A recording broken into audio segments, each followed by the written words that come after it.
ஆவியானவரே பேசு, ஞானவே சின்னராஜ் நீங்க பேசி டிரான்ஸ்லேட் பண்ணுங்கன்னா முடியாது. என்ன 3:40 டைம் சொல்லிட்டாரு. జ్ఞానవేల్ గారు చంద్రరాజు గారిని 3:40 అంతా మాట్లాడుకుంటారు. இல்ல ஆவியானவரே பேசுன்னு சொன்னாலும் முடியாதுன்னு. దేవుడే మాట్లాడమన్నా కానీ సమయం లేని దాని వల్ల మాట్లాడలేకపోతుంది. நான் அவர்கிட்ட சொல்லணும், நெகேமியா 3:40 டைம் சொல்லிட்டாரு, ஆண்டவரே ஃபுல் ஸ்டாப் வச்சிருவான்னு கேட்கிறேன். నేను అతనితో చెప్పాలి, నేహమ్యా గారు 3:40 అని చెప్పారు, నేనేమైనా ఫుల్ స్టాప్ పెట్టాలని అడుగుతున్నాను. மறுபடியும் உங்களோடு இருப்பதிலே மகிழ்ச்சி அடைகிறேன். మళ్ళా మీ మధ్య ఉండడం చాలా సంతోషిస్తున్నాను. ஏறக்குறைய 350 கிலோமீட்டர் பிரயாணப்பட்டு உங்களிடத்துல 2 செய்தி சொல்வதற்காக ஆண்டவர் என்னை அனுப்பி இருக்கிறார். అలా 350 కిలోమీటర్ల దూరం నుంచి వచ్చి ఈ మధ్య 2 వర్తమానాలు ఇచ్చేదానికి దేవుడు నిలబెట్టారు. Up and down 700 kilometres. రాకపోను 700 కిలోమీటర్ల దూరం. இதாவது பரவாயில்ல, ఇది పర్వాలేదు. பெரம்பலூர்ல இருந்து கன்னியாகுமரி 400 கிலோமீட்டர். பெரம்பலூர் నుంచి కన్యాకుమారికి 400 కిలోమీటర్లు. ஒரு கல்யாண வீட்டுல செய்தி கொடுக்க என்ன கூப்பிட்டாங்க. వివాహ ఇంటిలో సందేశం ఇచ్చినట్టు నన్ను పిలిచారు. காரணம் அந்த பெண்ணுக்கு நான் தான் ஆவிக்குரிய ஒரு மாப்பிள்ளையை பார்த்துக்கிட்டேன். ఆ కారణం ఏమంటే ఆ వధువుకు నేను ఆత్మీయమైనటువంటి వరుణ్ణి నేను సిద్ధం చేశాను. அந்த குடும்பத்தார் சொன்னாங்க, அங்கிள் நீங்க தான் வரணும், என் பிள்ளைக்கு மாப்பிள்ளையும் பார்த்து கொடுத்தீங்க, கல்யாணத்திலேயே ஒரு செய்தி கொடுத்துருங்க. சரின்னு சொன்னேன். ఆ కుటుంబస్తులు నన్ను ఆహ్వానించారు. నా కుమార్తెకు ఒక మంచి వరుణ్ణి చూశారు. మరి ఆత్మీయ సందేశం ఇవ్వాల్సిందిగా కూడా అతన్ని పిలిచారు. కళ్యాణ వీట్ల ఓన్లీ 20 మినిట్ మెసేజ్. వివాహ ఇంటిలో ఒకే 20 నిమిషాలు వాక్య సందేశం ఇవ్వాలి. பிரசங்கம் எல்லாம் முடிஞ்சது. ప్రసంగం ముగిసింది.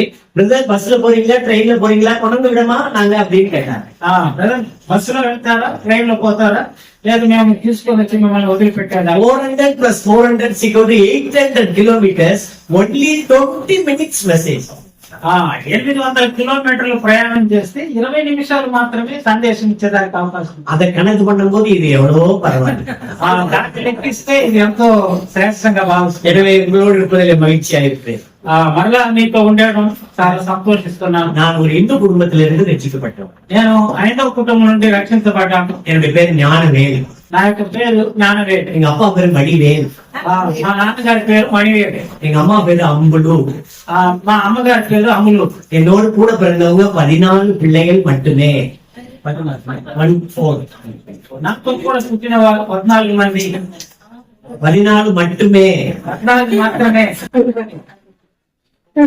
ஆண்டவர் என்னை முதலாவது ரட்சித்தார். దేవుడు నన్ను మొట్టమొదటిగా రక్షించాడు. என் தாயின் கருவிலிருந்து முதல் ஃபர்ஸ்ட் பார்ன், நான் முதல்ல பிறந்தவன்.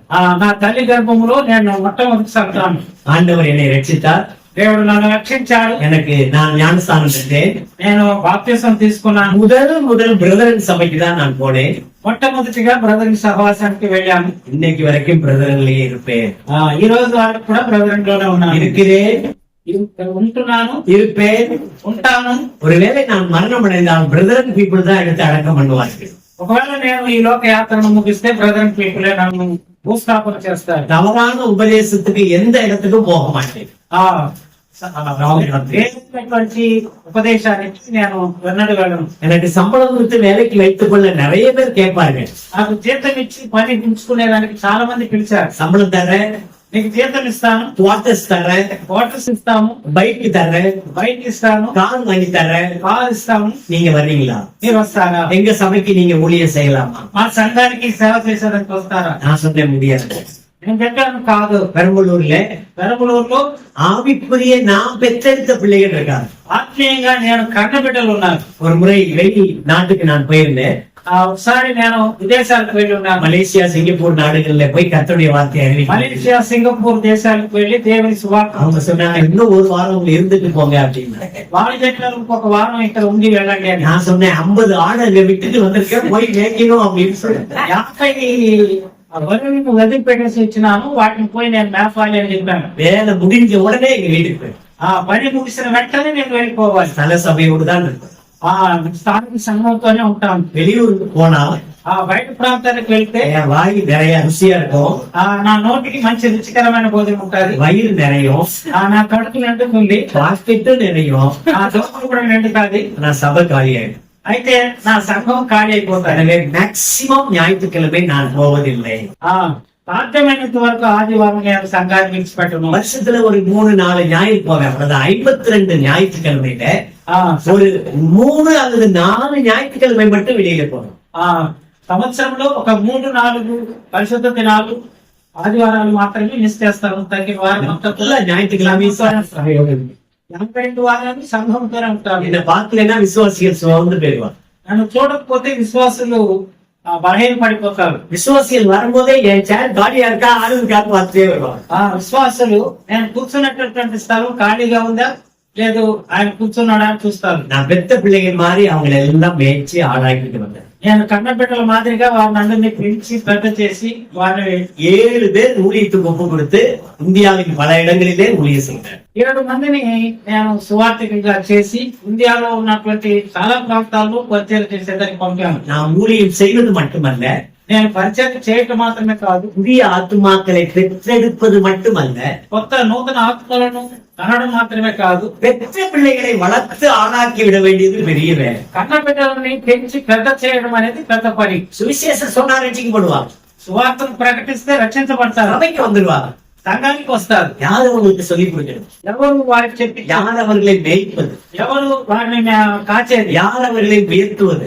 ఎవరు వారిని హెచ్చించేది? நாம் பேசுவது மட்டுமல்ல, నేను మాట్లాడటం మాత్రం కాదు, வாழ்க்கையும் அவர்களுக்கு முன்மாதிரியா இருக்க வேண்டும். నా జీవితం కూడా వారికి మాదిరికరంగా ఉండాలి. We must be the role model to the believers.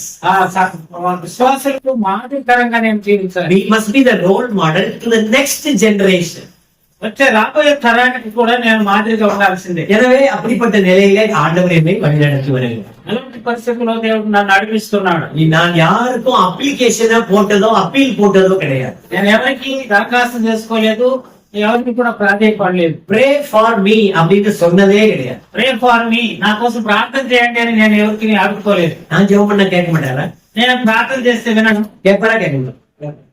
వినడా? கேட்பாரா? கேட்டாலும் கேட்பாரா? கேட்பா.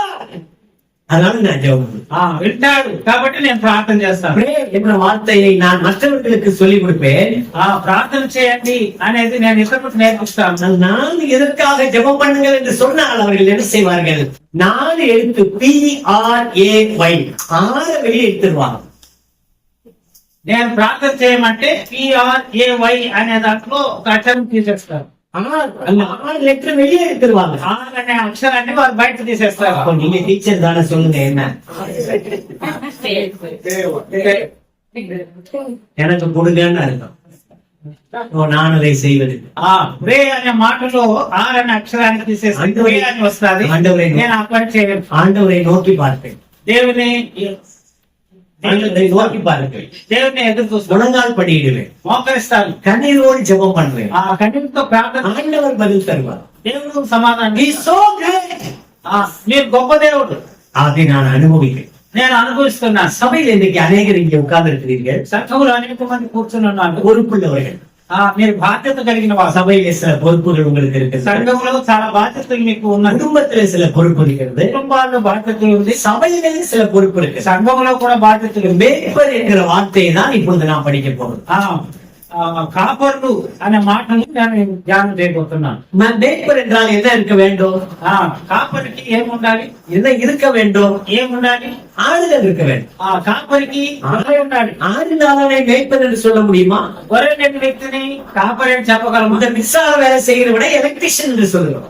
ఈ విద్యుత్ పని చేసేవాడిని ఎలక్ట్రీషియన్. அந்த வேலை தெரியாதவனை எலக்ட்ரிஷியன் என்று சொல்ல முடியும். పని తెలియని వాడిని ఎలక్ట్రీషియన్ అని ఎలా చెప్పాలి? மேய்க்கும் தொழில் தெரிய வேண்டும். వృత్తి తెలియాలి. కాపరిత్వం చేసే వృత్తి తెలియాలి. நான் கேட்கிற கேள்விக்கு பதில் சொல்லுங்க தம்பிமார்கள். இயேசு கிறிஸ்து மேய்ப்பனா இல்லையா? యేసుక్రీస్తు కాపరియా కాదా?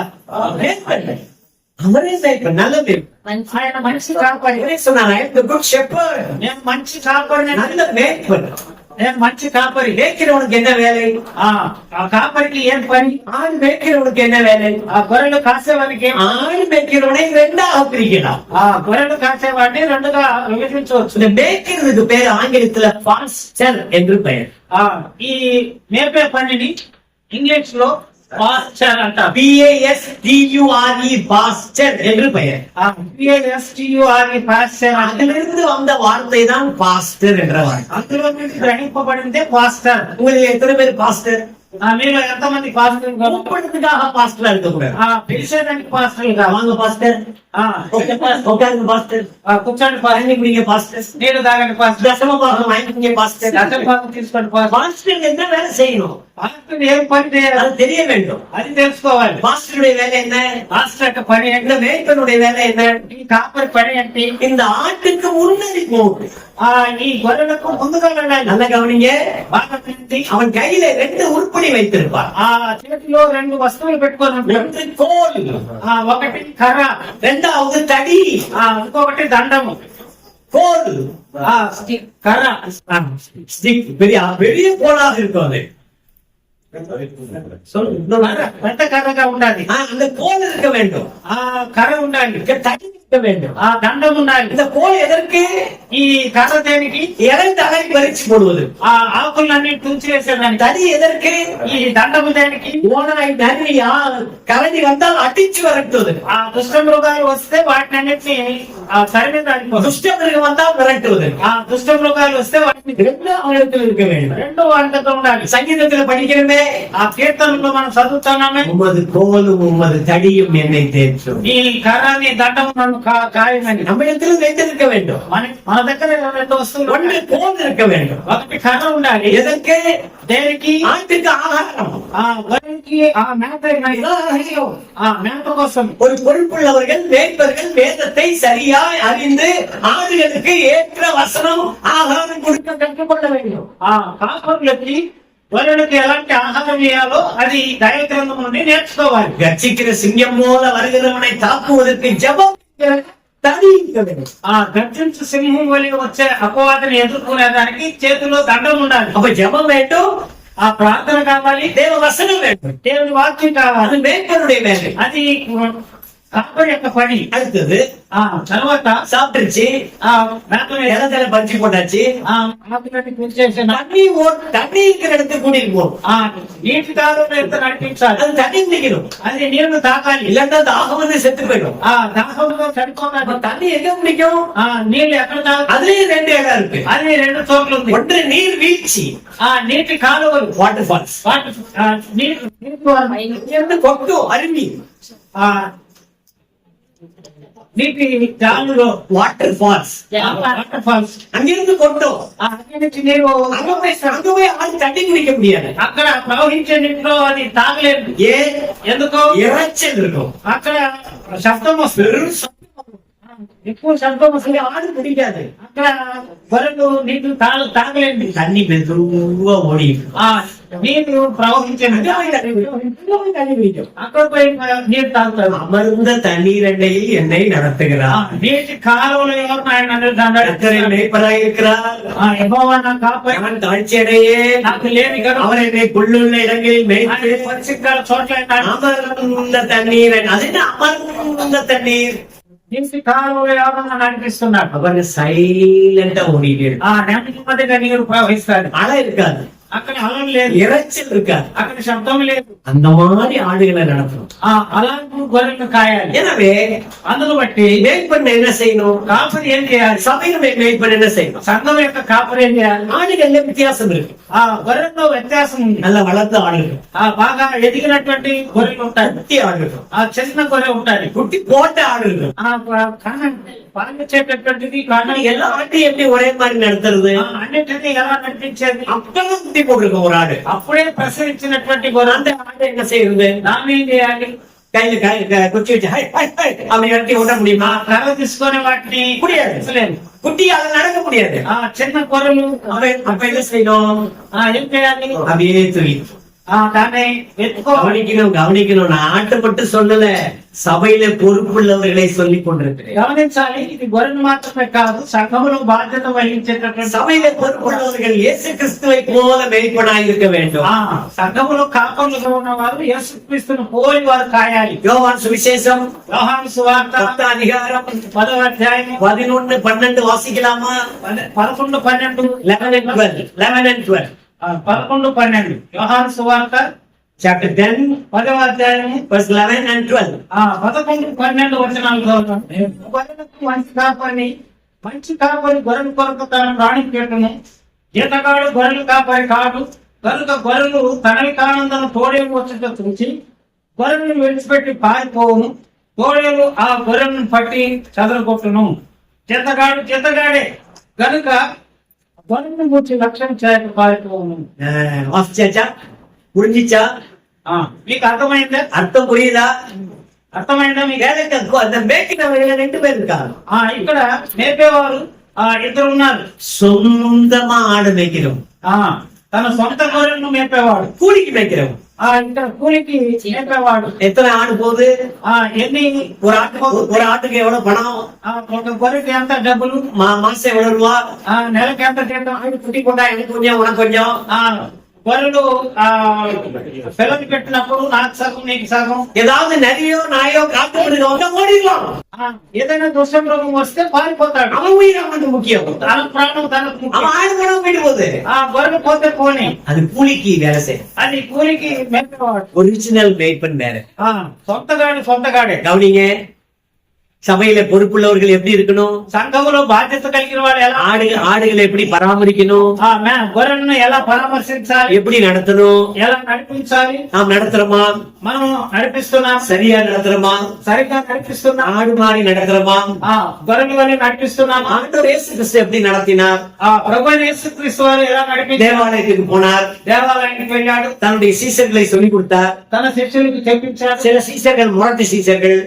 కొంతమంది శిష్యులు మరటు వారు. ஒரு ஊருக்கு இயேசுநாதர் போவாரு, ఒక ఊరికి యేసు ప్రభు వారు அந்த ஊர்காரங்க அவரை ஏத்துக்க மாட்டாங்க. ఆ గ్రామంలో ఉండేవారు అతన్ని అంగీకరించలేదు. உடனே ஆண்டவருக்கு வருவாங்க, వెంటనే ప్రభు దగ్గరికి వచ్చేది, கர்த்தாவே, ప్రభువా, இந்த ஊர்காரங்க அவங்களை ஏத்துக்க மாட்டான், ఈ గ్రామంలో ఉండేవాళ్ళు మిమ్మల్ని అంగీకరించలేదు.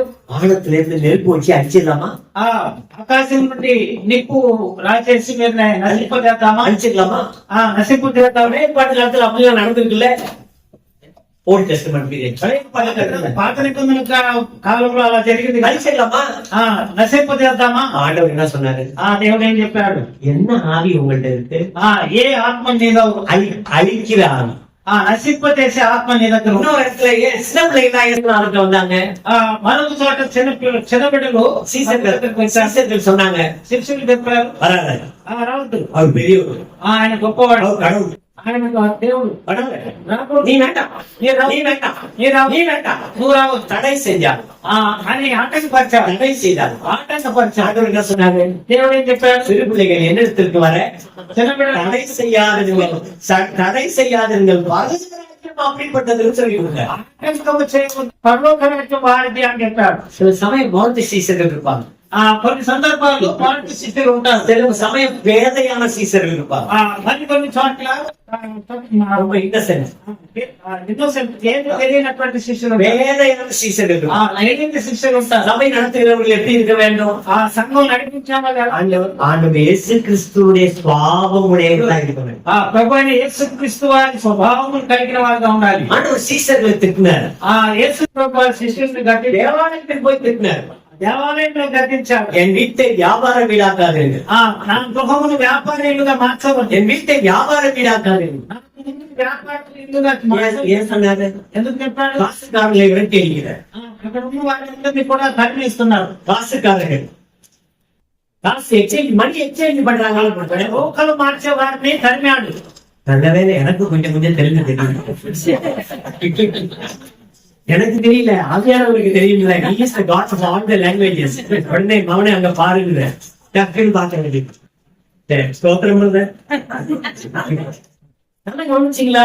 బాగా గమనించారా? அங்கே மணி எக்ஸ்சேஞ்சஸ் இருக்காங்க, అక్కడ రోకలు మార్చేవారు, மாடு விற்கிறவங்க இருக்காங்க, అక్కడ மாடு விற்கிறவங்க இருக்கிறாங்க, உணவு விற்கிறவங்க இருக்காங்க. రైతులు మేపేవారు, మార్చేవారు, పక్షులను అమ్మేవారు ఉన్నారు. ஒரே கழிவு பொருளா இருக்கு, கழிவு பொருள், டஸ்ட் கழிச்சு అక్కడంతా కూడా అశుభ్రంగా ఉంది. உடனே என்ன செய்யறாரு?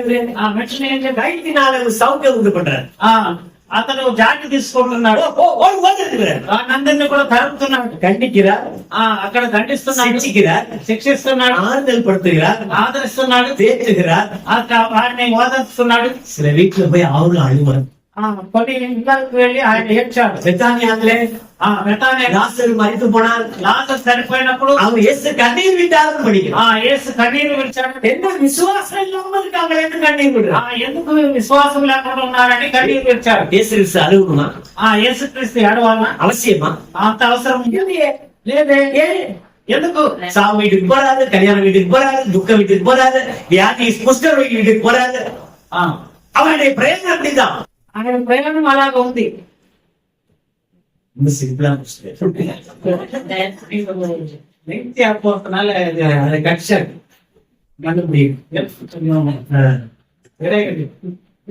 சரி, நல்லது. ஆண்டவர்கள் நல்ல மேய்ப்பனாக இருந்தார்.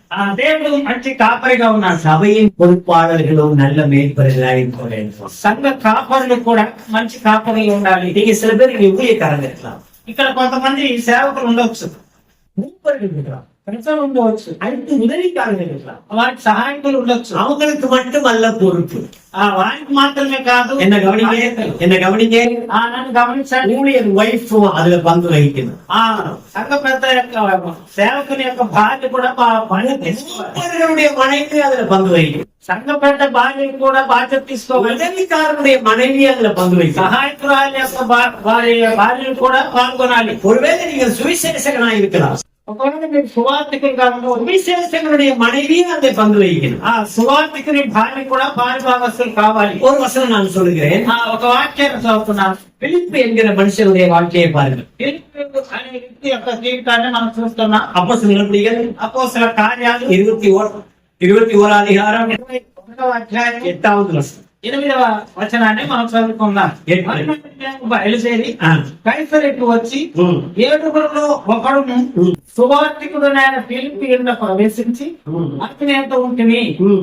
కన్యకులుగా ఉన్న నలుగురు కుమార్తెలు ఉమ్. అతనికి ఉండేది. பிலிப்பு என்பவனை பற்றி படிக்கிறோம். వారు ప్రవచించువారు. நல்லா கவனிச்சீங்களா? யாரை பற்றி படிக்கிறோம்? பிலிப்பை பற்றி படிக்கிறோம். இவன் என்ன வேலை செய்யறான்? ఫిలిప్పు ఏం పని చేస్తున్నాడు? சுவிசேஷகன், సువార్థికుడు, சுவிசேஷகன், సువార్థికుడు, ஊழியக்காரன்.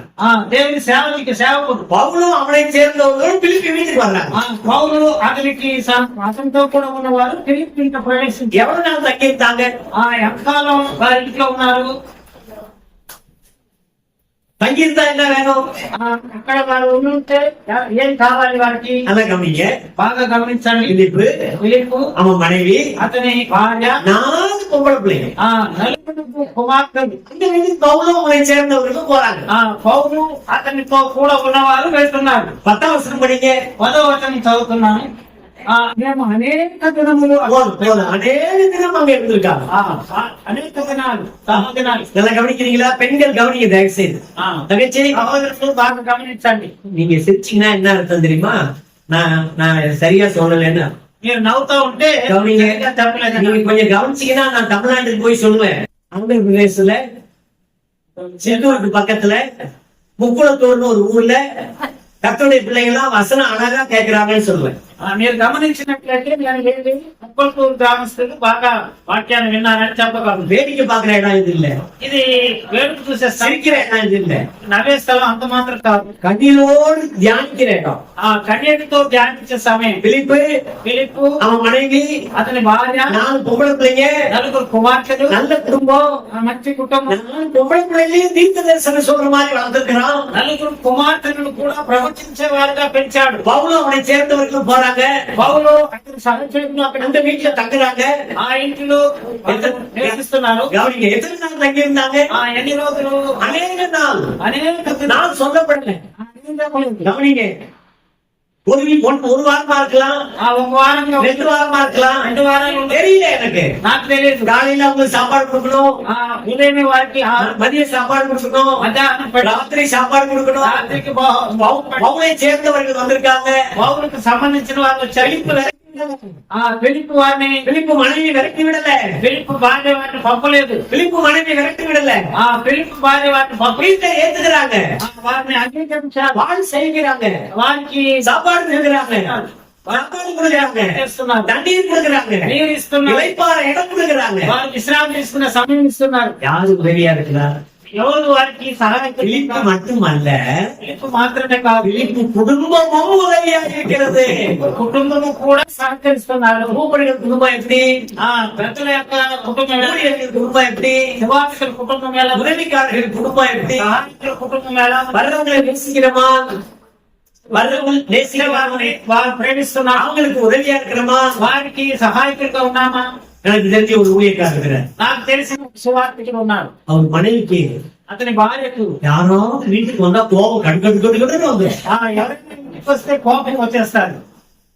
அவங்களுக்கு వేరే పనే లేదా నీకు, நீங்க போய் சுவிசேஷம் சொல்லுங்க. మీరు పోయి సువార్త చేయండి. என்ன சோறாட்ட விடுறீங்க, నన్ను சாப்பாடு వంట చేసేదని కుదురుతున్నారు. சும்மா சாப்பாடு வடிக்கவும் பாத்திரங்கள் முன்னா வேலையா எனக்கு. ఊరుగా వంట చేసేదానికి నాకు పని. பிலிப்பு மனைவி அப்படி சொல்றேன். ఫిలిప్పు భార్య అట్లా చెప్పలేదు. So sensitive wife. ఆమె జ్ఞానవంతురాలు. ஆமாங்க, சில பேர் ஒண்ணுல படுக்கிறதுக்கு தலையிட கூட கொடுக்க மாட்டாங்க, కొంతమంది పడుకున్న దానికి సహాయం ఇది வாங்கி கொடுக்க மாட்டாங்க, చాప కూడా ఇవ్వరు. ஒரு பிள்ளை கிடையாது, తిండి లేదు. எல்லாம் அடிச்சு வச்சிருப்பாங்க. అన్ని மனசு இல்ல, మనసు లేదు. மேய்ப்பனாக வேலை செய்கிற ஒவ்வொரு குடும்பமும் அதுல இன்வால்வ் ஆக வேண்டும். కాపాడుగా ఉన్నటువంటి ప్రతి కుటుంబస్తులు పాలిభాగస్తులు కావాలి. சகோதரர்கள் புரிந்து கொள்ளணும், దీన్ని అర్థం చేసుకోవాలి. சகோதரிகள் புரிந்து கொள்ளணும். సహోదరులు అర్థం చేసుకోవాలి. 2 பேர் வந்துட்டா ஹோட்டல்ல சாப்பாடு வாங்கிட்டு வாங்க. ఇంటికి వస్తే హోటల్ తెచ్చి పెట్టండి. உங்க அம்மா வீட்டுல வந்தா எத்தனை பேருக்கு சோறு போடுற, మీ తల్లిదండ్రుల ఇంట్లో నుంచి వస్తే ఎంతమందికి వండేస్తావు? போடுறீங்களா இல்லையா, వేస్తారా లేదు? இல்லன்னு சொல்லுங்க. వేస్తారా లేదు? உங்க ஜாதி ஜனம் இனம் வந்துருச்சுன்னா మీకు సంబంధించినట్టు బంధువర్గం என்னால தடப்படலாம் சாப்பாடு. వెంట వెంటనే చేస్తారు. 2 ஊழியக்காரர் வந்தாருன்னா ఇద్దరు సేవకులు వస్తే ரொம்ப முடியல ஹோட்டல்ல ஆர்டர் பண்ணி నాకు బాగాలేదు, ఒంట్లో బాగాలేదు, எப்படிமா இது எனக்கு புரியல. అది నాకు అర్థం కాదు. You are not interested. నువ్వు నీకు దానిపైన ఆసక్తి You involved in this ministry. ఇందులో పాని భాగస్తులు అవుట్. ஊழியர்களை தோல் கொடுக்கணும், ఈ సేవలో మీరు సహకరించాలి. தோல் கொடுக்க கற்றுப்படு. మీరు భుజం ఇచ్చి నేర్చుకోవాలి. மேய்க்கிற வேலை சாதாரண வேலை. అస్పరిత్వం అనేది సాధారణమైన పని కాదు. இயேசு கிறிஸ்து தான் நல்ல உதாரணம். ప్రభువైన యేసుక్రీస్తు వారు మంచి ఉదాహరణ. பழைய ஏற்பாட்டிலே 2 உதாரணம் சொல்லி நான் முடிக்கிறேன். పాత నిబంధనలో 2 ఉదాహరణలు చెప్పి నేను ముగిస్తాను. யாக்கோபுக்கு 12 பிள்ளைகள். యాకోబుకు 12 మంది బిడ్డలు. இந்த 12 பிள்ளைகளை பெற்றெடுக்கிறதுக்கு முன்னாடி ஏசாவுக்கும் யாக்கோபுக்கும் சண்டை வந்துச்சு. ముందే యాషా యాకోబుకి వారికి మధ్య విభేదాలు. ரொம்ப நாள் கழிச்சு அந்த ஏசாவை பாக்குறான். చాలా కాలం తర్వాత యాషావును యాకోబు யாக்கோபு ஏசாவை பாக்குறான், యాకోబు యాషావును చూస్తున్నాడు. ஏசா யாக்கோபை பாக்குறான். యాషావు యాకోబు 2 பேரும் பேசிக்கிறான். ఇద్దరు మాట్లాడుకుంటున్నారు. யாக்கோபு சொல்றாரு, యాకోబు చెప్తున్నాడు, இந்த வார்த்தையை படிக்கும்போது நான் அழுகிறேன். మాటలు చదువుతున్నప్పుడు ఏడ్చాను. நான் சபையில என்னுடைய ஆடுகளை எப்படி மேய்க்கிறேன், నేను సంఘములో నా యొక్క గొర్రెలు నేను ఎలా కాస్తున్నాను, இந்த சின்ன பிள்ளைகளை எப்படி நடத்துகிறேன், ఈ చిన్న బిడ్డలు నేను ఎలా నడిపిస్తున్నాను, தாய்மார்களை எப்படி நடத்துகிறேன். తల్లులు నేను ఎలా నడిపిస్తాను. அழகா இருக்கு பாருங்க. ఎంత బాగుంది. இது ஆதியாகமத்தில் இருக்கு. ఆది కాండంలో ఉంది. அது பைபிள் அப்ப உருவாகல. వయసులో అప్పుడు ఏర్పడలేదు. தெய்வம் நியாயப்பிரமாணத்தை கொடுக்கவே இல்லை. న్యాయ ప్రమాణాన్ని ఇవ్వలేదు. தெய்வம் கொடுக்கல, దేవుడు ఇవ్వలేదు. நியாயப்பிரமாணத்துக்கு முன்னதே இருக்குது. ధర్మశాస్త్రానికి ముందే ఉంది ఇది. மனசாட்சி இருக்குங்க. మనసాక్షి ఉంది. தெய்வ சட்டம் வேற, மனசாட்சி வேற. உன்கிட்ட மனசாட்சி இருக்குல்ல, దేవుడికి చట్టం వేరు, మనసాక్షి వేరు. இந்த மனசாட்சி ஒத்துக்கிறீங்க. ఈ మనసాక్షి ఒప్పుకోలేదు. நல்ல கவனி, బాగా గమనించండి. என்ன பேசுறாரு. ఏం మాట్లాడుతున్నాడు? ஆதியாகமம் ఆది కాండము 33 அதிகாரம் 33వ అధ్యాయం 13, 14. 13, 14. நிதானமா படிக்கணும், வேகமா ஓடக்கூடாது. సరే. అతడు నా యొక్క ఉన్న పిల్లలు పసిపిల్లలు గొర్రెలు మేకలు పశువులు పాలిచ్చినవి అనియు నా ప్రభువుకు తెలియను. ఒక దినమే వాటిని వడివడిగా తోలిన ఎడల ఈ మంద అంతయు చచ్చును. నా ప్రభు దయచేసి తన దాసునికి ముందుగా వెళ్ళవలను. నేను నా ప్రభువు నొద్దకు వచ్చు వరకు నా ముందరనున్న మందరు నడవగలిగిన కొలదిని ఈ పిల్లలు నడవగలిగిన కొలదిని వాటిని మెల్లగా నడిపించుకొని వచ్చేదనని అతనితో చెప్పాను. பாருங்க 6 விஷயத்தை யாக்கோபு சொல்றார். ఇక్కడ 6 సంగతులు యాకోబు చెప్తున్నాడు. சபை பொறுப்பாளர்கள் கவனிக்கணும், ఆ సంఘ కాపరులు ஊழியர்கள் கவனிக்கணும், ఆ సేవకులు గమనించాలి, மூப்பர்கள் கவனிக்கணும், భక్తులు గమనించాలి, ஊழியருடைய மனைவி கவனிக்கணும், ఆ సేవకుని భార్య, மூப்பருடைய மனைவி கவனிக்கணும், పెద్దల భార్య, உதவிக்காரனுடைய மனைவி கவனிக்கணும், సహాయం చేసే వారి భార్య గమనించాలి. வருங்கால மூப்பர்கள் வாலிப தம்பிகளும் கவனிக்கணும். ఆ రాబోయే పెద్దలు కూడా మీరు గమనించాలి. There are 6 points. అక్కడ 6 సంగతులు రాయబడి ఉంది. Number 1, మొట్టమొదటిది இளம் பிள்ளைகள். ఇక్కడ చూసినట్లయితే పిల్లలు, పసి పిల్లలు. இந்த அவங்க எப்படி நடப்பாங்க? పసి పిల్లలు ఎలా నడుస్తారు? வேகமா ஓடிட்டு முடியுமா அவங்கள? వారిని వడివడిగా తోలుకెళ్ళమా? பெரியவங்க நடக்கிற மாதிரி சின்ன பிள்ளைங்க நடக்க முடியுமா? పెద్దలు నడిచేటట్లుగా చిన్న పిల్లలు. அவங்க பிள்ளைகளுக்கு போடல, பிள்ளைகள்னு போடல, ఆ పిల్లలని చూడలేదు, இளம் பிள்ளைகள் என்று போடணும். ఇక్కడ పసి పిల్లలని రాయబడి ఉంది. சின்ன பிள்ளைங்க. పసి పిల్లలు. நான் எப்படி வேகமா ஓட்டிட்டு போவேன்? నేను ఎలా త్వరగా யாக்கோபு ஏசாக்கிட்ட சொல்றாரு, యాకోబు యాకోబుతో చెప్తున్నాడు, இளம் பிள்ளைகள் இருக்கும், పసి పిల్లలు ఉన్నారు, அதுக்கு தகுந்த மாதிரி தானே நான் ஓட்டிட்டு வரணும். దానికి తగినట్టుగా నేను నెమ్మదిగా నడిపించాను.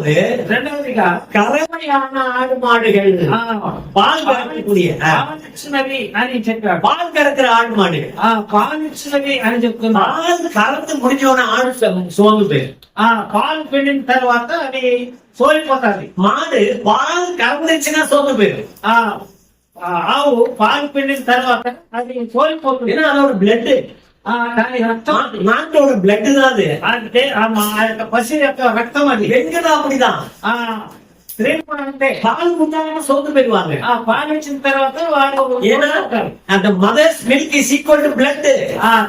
తల్లుల యొక్క పాలు రక్తంతో సమానం. அப்ப நான் எப்படி அவங்களை கூட்டிட்டு வர முடியும்? ఎలా వారిని నడిపించగలను? பால் கறக்கிற ஆடு, పాలిచ్చే పశువులు, பால் கறக்கிற மாடு, పాలిచ్చేటటువంటి గొర్రెలు, మేకలు எப்படி நான் நடத்துறது? ఎలా వాటిని నడిపించగలను? மெதுவா நடக்கும். నల్లగా நல்லா கவனிங்க, நல்லா கவனிங்க. నల్లగా నడిపించాలి. வேகமா நடத்துனா என்ன ஆகும்? వేగంగా నడిపిస్తే ఏమవుతుంది? பால் குடுக்கிற மாடு செத்து போயிடும். పాలిచ్చేటటువంటి మందం చనిపోతుంది. கண்ணுக்குட்டி, చిన్న கண்ணுக்குட்டிக்கு என்ன செய்யுது? பால் வேணுது, దానికి కావాలి. மாடு செத்து போயிட்டா, గొర్రెలు చనిపోతే ஆட்டுக்குட்டி దాని పిల్లలు ఏం చేస్తారు? அது நல்லா இருக்கணும், அந்த தலைமுறை நல்லா இருக்கணும்னா நான் மெதுவா நடத்தணும். అది నెమ్మదిగా బాగుండాలి అంటే నేను నెమ్మదిగా నడిపించాలి. நல்லா கவனிங்க. బాగా గమనించాలి. ஊழியர்கள், సేవకులు, மூப்பர்கள், పెద్దలు, உதவிக்காரர்கள், సహాయకులు, அவர்களுடைய குடும்பம், వారి కుటుంబస్తులు அடுத்த தலைமுறையை பற்றிய கரிசனை வர வேண்டும். తరాన్ని పుచ్చినటువంటి బాధ్యత భారం కలిగి ఉండాలి. We should have the concern about the next generation. రాబోయే తరాన్ని పుచ్చినటువంటి చింత మనకు కలిగి ఉండాలి. தாய் செத்து போச்சுன்னா கண்டுபிடிங்க, తల్లి చనిపోతే బిడ్డలు సంగతి, ஆடு செத்து போச்சுன்னா ஆடுக்குட்டி. గొర్రెలు చనిపోతే గొర్రె పిల్లల సంగతి ఏంటి? மெதுவா நடத்தட்டுமா? మెల్లగా నడిపించాలి. முதலாவது பிள்ளைகள், మొట్టమొదట పసిపిల్లలు, இரண்டாவது கறவையான ஆடு மாடுகள், రెండవదిగా పాలిచ్చేటటువంటి மூணாவது புனிதமாய் ஓட்டினால் மந்தை எல்லாம் செத்து போகும். వడిగా కూలిన మందంతా చనిపోవును. இன்னைக்கு நிறைய சபைகள்ல ஆடுகள்லாம் ஓடி అనేక సంఘాల్లో గొర్రెలు పరిగెత్తాలి, ஓடி போச்சு.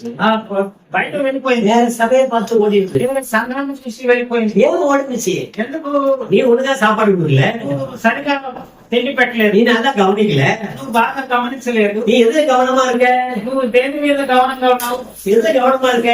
ఎందులో నువ్వు గమనించావు? ஆடு பால் கொடுக்குது, అది పాలిస్తా ఉంది, ஆடு இறைச்சி கொடுக்குது, అది మాంసం ఇస్తా ఉంది, தலை கிடைக்கும், దాని తలకాయ దొరుకుతుంది, ஆடு தோல் கிடைக்கும், ஆட்டு கால் கிடைக்கும், గొర్రె కాలు దొరుకుతుంది, மொத்தத்துல உனக்கு வைட்டமின் எம் கிடைக்கும்.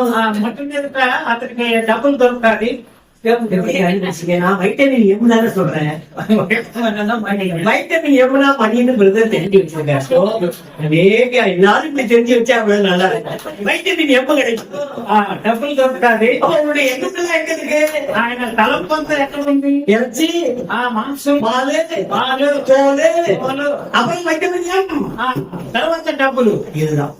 ఇదే நான் எம்னு ஏன் சொன்னேன் தெரியுமா? అని ముందు చెప్పాను. అంటే విత్తా కాసు, దాన్ని అమ్మితే డబ్బులు వస్తాయి. విత్తా కాసు, దాన్ని అమ్మితే డబ్బులు. వికిలేనా పాలు, దాన్ని అమ్మకపోతే పాలు ఇస్తాడు. వికిలేనా ఇറച്ചി, దాన్ని అమ్మకపోతే మాంసం. వికిలేనా తోలు, దాన్ని అమ్మకపోతే తోలు. వికిలేనా ఆட்டு కాలు, దాన్ని అమ్మకపోతే తోలు కాలు మిగిలిన ఎమ్మ పాలు ఇറച്ചി இதுதான். మొత్తం మీద దాని తోలు కాలు மாம்சம் அணி கொடுத்தாரு. நல்லா கவனிக்கணும். ஊழியர்கள் சபைக்கு வந்த காணிக்கையில மட்டும் கவனமா இருக்கக்கூடாது. சேவకులు కానుకలకి మాత్రమే கவனமா இருக்கக்கூடாது. దానిపైన గమనంగా ఉండదు. உண்டியல் நம்பணும். உண்டியல் ஆஃபரிங் பாக்ஸ், ఆఫరింగ్ బాక్స్ நான் நம்பணும். అది నిండాలి. அது உலகத்துக்கு நமக்கு என்ன வித்தியாசம்? లోకానికి మనకు ఏం తేడా? நம்பணும். మీరు కూడా బాగా నిండాలి అనుకుంటున్నారు. நினைச்சவன என்ன சொல்லுவாங்க? నిండిన వెంటనే ఏం చెప్తాడు? கவுண்ட் பண்ண சொல்லுவாங்க. ఎంచాలంటున్నాడు. பேசாம நானே நேரடியா பேசி என்ன தட்டில கிராஸ் பண்ணி உங்களுக்கு கவனிக்க வேண்டியது. அந்த பணத்தை என்ன கவுண்ட் பண்ணணும்? డబ్బుని ఎంచాలి. அது கவுண்ட் பண்றதுக்கு சிசிடிவி கேமரா வேற வேணும். దాన్ని ఎంచేదానికి సీసీటీవీ కెమెరా వేరే అవసరం. அதுதான் கடவுளுடைய பணமாச்சே. எதுக்கு சிசிடிவி கேமரா வச்சிருக்கேன்? డబ్బు కదా సీసీటీవీ కెమెరాలు ఎందుకు? எந்திரம் ஆட்டை போடுவோம். ఎంచేవాడు దాన్ని తీసుకుంటాడు. அதனால இந்த கேமரா வச்சிருக்கோம். అందుకని కెమెరా ఉంచున్నారు. நம்ம சபை கிடையாது. మన సంఘం అలా நாட் ஃபார் மணி. మనము మన డబ్బుల కోసం కాదు. We are for the people. వారికి ஜனங்களுக்காக நம்ம இருக்கிறோம். జనం కోసం మనం. உங்களுக்கு பணம் வேணுமா ஜனம் வேணுமா? నీకు డబ్బులు కావాలన్నా జనం కావాలన్నా? பொறுப்புள்ள ஒரு சபையார் சொல்லுங்க. உங்களுக்கு பணம் வேணுமா ஜனம் வேணுமா? బాధ్యత తగ్గినటువంటి సహోదరులు చెప్పాలి. మీకు డబ్బులు కావాలన్నా ప్రజలు కావాలన్నా? அப்ப பணம் வேணாமா? డబ్బులు వద్దా? பணம் வேணாமா? డబ్బులు వద్దా? சில பேர் மனசுக்குள்ளேயே சொல்றாங்க. நான் கேக்குறேன், இயேசு வேணுமா காசு வேணுமா? அவங்க சில பேர் மனசுக்குள்ள இயேசுவும் காசு. నేను ఏసు కావాలన్నా డబ్బులు కావాలన్నా అడిగితే కొంతమంది మనసులో అనుకుంటున్నారు డబ్బులు కావాలా ఏసు కావాలని. காசு என்ன செய்யறது? డబ్బులు లేకపోతే ఏం చేసేది? பிரியமானவர்களே, 5000 பேரை வனாந்தரத்திலே போஷித்தார். 5,000 మందిని అరణ్యంలో పోషించాడు. 4000 பேரை போஷித்தார். 4,000 మందిని పోషించాడు. 12 கூடை நிறைய எடுத்தார்கள். 12 కంపులు 7 கூடை நிறைய எடுத்தார்கள். 7 కంపులు அந்த தெய்வம் இன்னும் உயிரோடு இருக்கிறார். பணம் முக்கியம் அல்ல, డబ్బు ముఖ్యం కాదు. துரிதமாய் ஓட்டாதே, వేగంగా దాన్ని நிதானமாய் சபையை நடத்து, నెమ్మదిగా నడిపించాలి. நிதானமாய் மந்தையை நடத்து. నిదానంగా మందం నడిపించాలి. நம்பர் 1 మొట్టమొదటిగా இளம் பிள்ளைகள். పసిపిల్లలు. நம்பர் 2 రెండవదిగా கறவையான ஆடு மாடுகள். పాలిచ్చే పశు మేక. நம்பர் 3 మూడవది துரிதமாய் ஓட்டாதே. వడిగా పోలవద్దు. நம்பர் 4 నాలుగవది கால்நடைகளுடைய நடை. இந்த ஆடு மாடுடைய ஸ்டெப்ஸ் வைக்கிட்டு பாருங்க, அதனுடைய நடைய பாக்குறாங்க. అది నడిచే నడకలు చూస్తున్నాడు. அடுத்து பிள்ளைகள் எப்படி நடப்பாங்க? పిల్లలు ఎలా నడుస్తారు? மந்தைகளின் கால்நடை, பிள்ளைகளின் கால்நடை ரெண்டையும் கவனி. మంద కాళ్ళడు పిల్లల యొక్క నడవడిని చూడు. கவனிச்சிங்களா? చూసారా? யார் சொல்றது? அதை ఎవరు చెప్పేది? யாக்கோபு. యాకోబు. பிள்ளைகள் செத்து போயிட்டாங்கன்னா, పిల్లలు చనిపోతే 12 பிள்ளைகள் 12 మంది పిల్లలు செத்து போயிட்டாங்கன்னா, చనిపోతే நீங்க சொல்லுங்க தம்பி, 12 பிள்ளைகள செத்து போயிட்டாங்கன்னா என்ன நடக்கும்? நீங்க தான் சொல்லுங்க. 12 మంది పిల్లలు చనిపోతే ఏం జరుగుతుంది? என்ன நடக்கும்? ఏం జరుగుతుంది? நெக்ஸ்ட் நீங்க சொல்லுங்க தம்பி, உங்களை தான் கேட்கிறேன். తమ్ముడు మీరు చెప్పండి. 12 பிள்ளைகள் செத்து போயிட்டாங்க யாக்கோபு, என்ன நடக்கும்? 12 మంది పిల్లలు యాకోబు చనిపోయారు. வேகமா ஓட்டுறாரு.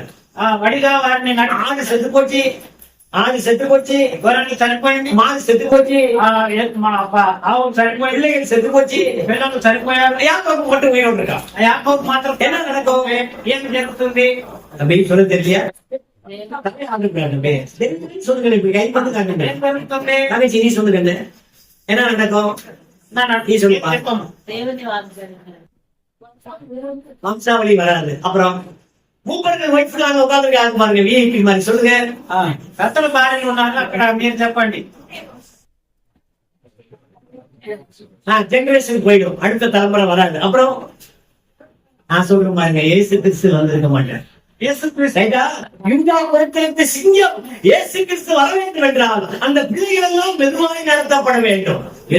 மெதுவாய் நடத்தினான். யூதா கோத்திரம் தப்பித்தது. இயேசு கிறிஸ்து வந்தார், என்னை ரட்சித்தார், சகோதரனை பிள்ளைகள். యూదా గోత్రం వచ్చి ఉండేది కాదు. ఆయన మన కోసం రక్షకుడుగా వచ్చే అవకాశం లేదు. నెమ్మదిగా నడిపించిన కారణాన్ని బట్టి ఆయన యూదా గోత్రంలో జన్మించాడు, నిన్ను నన్ను రక్షించాడు. அடுத்த தலைமுறை மட்டுமல்ல, వచ్చే తరం మాత్రమే போய்விடுமே. లోక రక్షకుడు వచ్చుట ఆటంకమయ్యేది. எனவே மந்தைகளுடைய நடை, பிள்ளைகளுடைய நடையை கவனிக்க வேண்டும். మంద యొక్క నడకను, బిడ్డల యొక్క నడకను గమనించాలి. பிள்ளைகளை நம்ம கவனிக்கணுங்க. బిడ్డను మనం గమనించాలి. நல்லா கவனிங்க. பெண் பிள்ளையா இருக்கட்டும், ஆண் பிள்ளையா இருக்கட்டும், டைரக்டா கவனிக்கணும், இன்டைரக்டாவும் கவனிக்கணும். ఆడబిడ్డలైనా మగ బిడ్డలైనా వారి నడకను కనిపెట్టాలి. ஒரு சகோதரி என்ன கூப்பிட்டாங்க பிரேயர். ఒక సహోదరి నన్ను ప్రార్థన పిలిచింది. அவங்க மக காலேஜ்ல படிக்கிறா. అతని కుమార్తె కాలేజీలో చదువుతోంది. என்கிட்ட சொன்னாங்க, பிரதர், నా దగ్గర చెప్పారు, బ్రదర్, என் மகளுக்கு ராத்திரில தூக்கத்துல புலம்புற பழக்கம் இருக்கு அப்படின்னு. రాత్రిలో నిద్రపోయేటప్పుడు మాట్లాడేటటువంటి అలవాటు ఉంది. தூக்கத்திலேயே புலம்புறா பிரதர். నిద్రలోనే మాట్లాడుతుంది. அவளுக்காக ஜெபம் பண்ணுங்க பிரதர். దానికోసం ప్రార్థన చేయండి. நான் அந்த வீட்டுக்கு போனேன். నేను ఆ ఇంటికి పోయాను. நான் சொன்னேன், சிஸ்டர் உங்க மகளை நான் பார்க்கலாமான்னு கேட்டேன். సిస్టర్, నేను నీ కుమార్తెను చూడవచ్చా అని అడిగా. பார்த்தேன். చూశాను. முகத்தை பார்த்தாலே அகத்தை சொல்லிடலாம். ముఖాన్ని చూస్తే లోపల హృదయంలో ఉన్న సంగతి తెలియదు. உடனே சிஸ்டர் கேட்டேன், సిస్టర్ చెప్పాను, போர்வையை போர்த்திக்கிட்டு புலம்புறாளா இல்ல போர்வையை எடுத்துட்டு புலம்புறாளான்னு கேட்டேன். దుప్పటి కప్పుకొని మాట్లాడుతుందా, దుప్పటి లేకుండా మాట్లాడుతుందా? அப்ப அந்த ஆண்டி சொன்னாங்க, ஃபுல்லா பத்திக்கிறா பிரதர், ராத்திரில புலம்புறா பிரதர். పూర్తిగా కప్పుకొని మాట్లాడకుండా ఉంటది, రాత్రిలా మాట్లాడుకుంటూ ఉంటది. ஏன் இப்ப சிரிச்சீங்க? ఎందుకు అదే கண்டுபிடிச்சீங்கன்னு அர்த்தம்ல. என்னது டச்சு பாத்தீங்களா? நான் சொன்ன சிஸ்டர், அவ புலம்புல சிஸ்டர், யார்கிட்டயோ போன்ல பேசிட்டு இருக்கா சிஸ்டர், நீங்க கண்டுபிடிச்சிருக்கீங்க. నేను చెప్పాను, సిస్టర్ ఆమె రాత్రికి మాట్లాడడం లేదు, ఎవరితో మాట్లాడుకుంటుంది. புலம்பல, కాన్వర్సేషన్. అది విలాపం కాదు, కానీ అది ఎవరితో మాట్లాడేటటువంటి సంభాషణ. பிள்ளைகளை கவனிக்க வேண்டும். బిడ్డల్ని గమనించండి. டைரக்ட் கவனிக்கணும், இன்டைரக்டாவும் கவனிக்கணும். ప్రత్యక్షంగాను పరోక్షంగాను గమనించాలి. கவனிக்கலைன்னா போச்சுங்க. మీరు దాన్ని గమనించకపోతే, யாக்கோபு பிள்ளைகளை கவனிக்கிறார், యాకోబు బిడ్డల్ని గమనిస్తున్నారు, அதனுடைய ஃபுட் ஸ்டெப்பை கவனிக்கிறார், వారి నడకను గమనిస్తున్నారు, மாதங்களுடைய ஃபுட் ஸ்டெப்பை கவனிக்கிறார். పశువుల గొర్రెలు మేకల యొక్క వారి యొక్క పాలి నడకను గమనిస్తున్నాడు. 5 பாயிண்ட் ஆயிடுச்சா? 5 இன்னொரு பாயிண்ட், ఇంకొక సంగతి, மெதுவாய் நடத்தி கொண்டு வருகிறேன். నెమ్మదిగా నడిపించుకుంటూ వస్తున్నాడు. Step by step.